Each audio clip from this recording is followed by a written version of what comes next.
नमस्कार दोस्तों, आज बात करेंगे हम आधुनिक भारत के बारे में।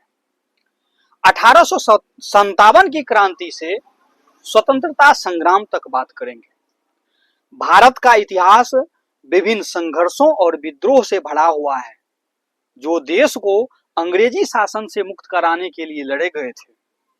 इनमें से बहुत महत्वपूर्ण थी 1857 की क्रांति, जिसे भारत का पहला स्वतंत्रता संग्राम भी कहा जाता है।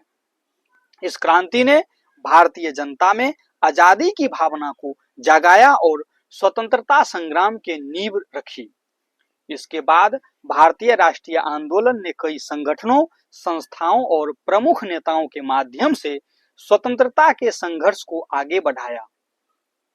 1857 की महान क्रांति में जो विद्रोह की शुरुआत हुई थी, उस पर हम चर्चा कर लेते हैं। 1857 की क्रांति ब्रिटिश साम्राज्य के खिलाफ पहला एक बहुत बड़ा आंदोलन था, जो भारतीय सैनिकों द्वारा भारतीय सिपाहियों द्वारा शुरू किया गया था।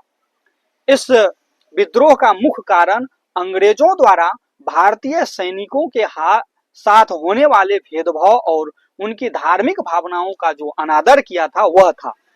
चर्बी वाले कारतूस का विवाद इस विद्रोह का एक प्रमुख कारण बना था, जहां हिंदू और मुस्लिम सैनिक को सुअर और गाय की चर्बी वाले कारतूस का उपयोग करने के लिए मजबूर किया गया था।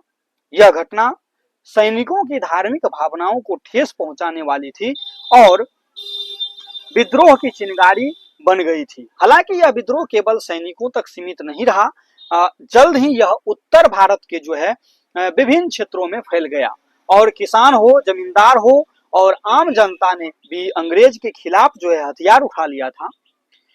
झांसी की रानी की बात करें तो लक्ष्मीबाई जो थी झांसी की रानी, और नाना साहब, तात्या टोपे, बेगम हजरत महल जैसे जो नायक थे, वह अंग्रेज के खिलाफ वीरता से संघर्ष किया था। लेकिन उचित संगठन और संसाधन की कमी के कारण यह विद्रोह असफल रहा था। इसके बाद अंग्रेज ने 1858 में भारत पर सीधे शासन करना शुरू किया। उससे पहले ईस्ट इंडिया कंपनी कर रही थी। 1857 के बाद अंग्रेज, वहां के जो शासन है, प्रधानमंत्री थे, अंग्रेज सरकार थे, वह सीधा यहाँ शासन करना शुरू करता है और ईस्ट इंडिया कंपनी का अस्तित्व वह समाप्त कर देता है। अंग्रेजी शासन के दौरान महत्वपूर्ण विद्रोह हुए। 1857 की क्रांति के बाद भी अंग्रेजी शासन के खिलाफ छोटे बड़े विद्रोह होते रहे। उसी में था एक विद्रोह, संथाल विद्रोह। यहां से भी क्वेश्चन आता है दोस्तों, संथाल विद्रोह। यह 1855-56 के आसपास हुआ था।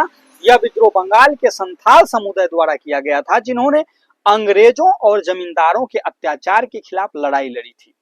उसके बाद आता है कूका विद्रोह। कूका विद्रोह 1872 में हुआ है।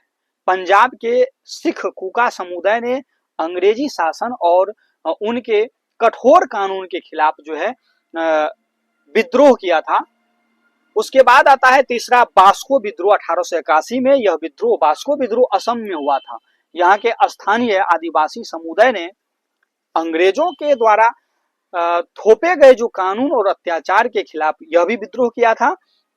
इन विद्रोहों ने यह स्पष्ट कर दिया कि भारतीय जनता अंग्रेजी शासन को स्वीकार नहीं कर रही है और स्वतंत्रता के लिए लड़ाई लड़ने को तैयार हो गया है।